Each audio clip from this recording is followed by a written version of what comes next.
Agora nós vamos resolver uma questão do CESP-CEBRASP, que indaga a respeito do princípio da insignificância à luz da jurisprudência do STJ. Vamos dar uma olhada ali no quadro para a gente entender de fato o que nós temos nessa questão. Nós iremos analisar cada uma das alternativas que nós temos, tá?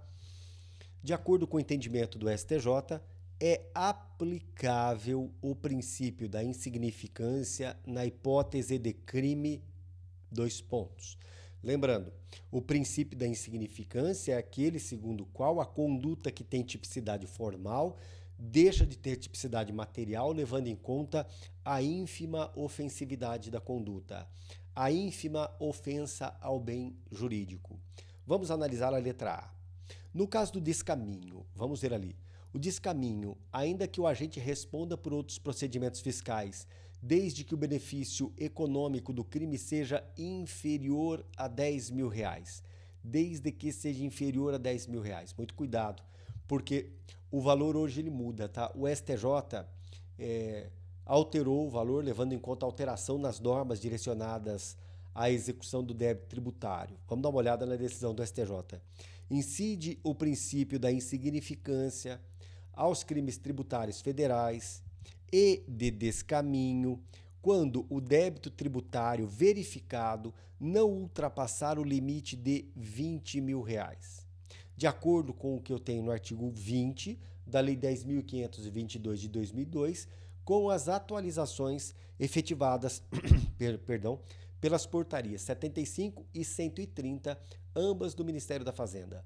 Portanto, quando ele coloca aqui, desde que o benefício econômico do crime seja inferior a 10 mil reais, o item se torna errado. Próxima alternativa. Crimes contra a mulher no âmbito das relações domésticas. Súmula 789 do STJ. É inaplicável o princípio da insignificância nos crimes ou contravenções penais praticadas contra a mulher no âmbito das relações domésticas. Então ele está falando que é inaplicável. E aqui está me perguntando quando é aplicável. Então a letra B está errada, está fora. Letra C. É aplicável o princípio da insignificância no caso do peculato, quando o bem jurídico tutelado for suscetível de valoração econômica. Quando o sujeito se apropria de um bem da repartição, quando se apropria de dinheiro da repartição, por exemplo, peculato. Entretanto, para o STJ, de acordo com a súmula 599, o princípio da insignificância é inaplicável aos crimes contra a administração, dentre os quais eu tenho o peculato. Mas eu não posso esquecer que o teor dessa súmula ele já foi flexibilizado pelo próprio STJ. O descaminho é um crime contra a administração e admite o princípio da insignificância. Acabamos de ver, resolvendo a alternativa A. Nós temos a possibilidade de aplicação do princípio da insignificância de modo excepcionalíssimo por decisões tanto do Supremo quanto do STJ ao peculato, mas situações excepcionalíssimas.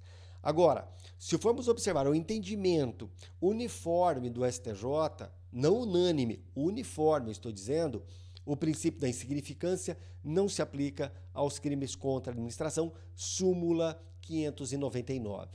Vamos à alternativa D. No caso de pesca, em período em que essa atividade esteja proibida ou em lugar interditado por órgão competente. Estamos falando do crime previsto no artigo 34 da Lei 9.605 de 98.